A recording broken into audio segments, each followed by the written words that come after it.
стоишь у края пропасти,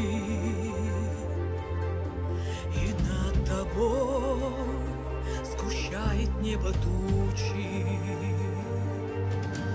и кажется, что от оков нельзя спасти. Mais quand on les fera tomber, ils recevront un peu de secours. Après l'effondrement de l'Union soviétique en 1991, les serviteurs de Dieu qui vivaient sur son vaste territoire ont reçu un peu de secours. Ils ont connu une période de liberté. Daniel 11, verset 34. Ils ont pu prêcher librement et le nombre de proclamateurs dans l'ancien bloc communiste s'est rapidement élevé à des centaines de milliers. Mais petit à petit, la Russie et ses alliés sont devenus le roi du Nord. Pour qu'un gouvernement soit le roi du Nord ou le roi du Sud, il doit remplir ces trois critères.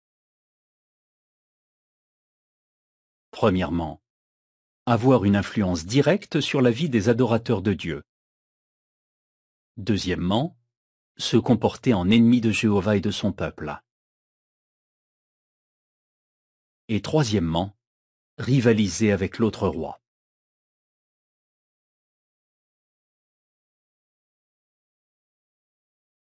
Remarque pourquoi on peut dire qu'aujourd'hui, la Russie et ses alliés sont le roi du Nord.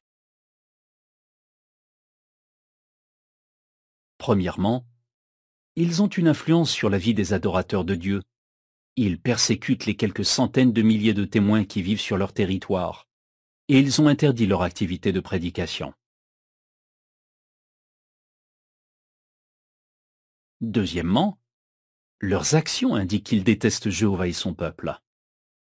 Troisièmement, ils rivalisent avec le roi du Sud, la puissance mondiale anglo-américaine.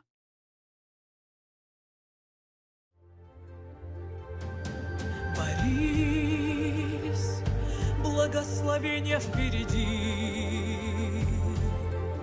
а наш Отец тебе дарует силы. Будь мужествен на этом непростом пути, грядет конец неправедного мира. Смотри, лишь верой можно разглядеть на небесах все воинство готово. Под зов трубы прольют судебные огни, и навсегда забудем мы и узы оковы.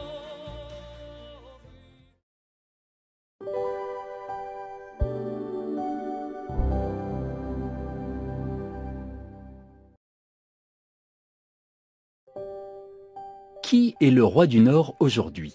Explique.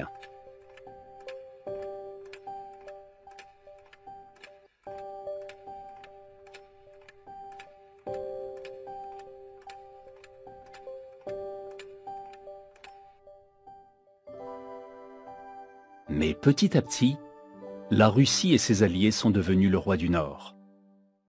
Premièrement, ils ont une influence sur la vie des adorateurs de Dieu. Ils persécutent les quelques centaines de milliers de témoins qui vivent sur leur territoire, et ils ont interdit leur activité de prédication. Deuxièmement, leurs actions indiquent qu'ils détestent Jéhovah et son peuple. Troisièmement, ils rivalisent avec le roi du Sud, la puissance mondiale anglo-américaine.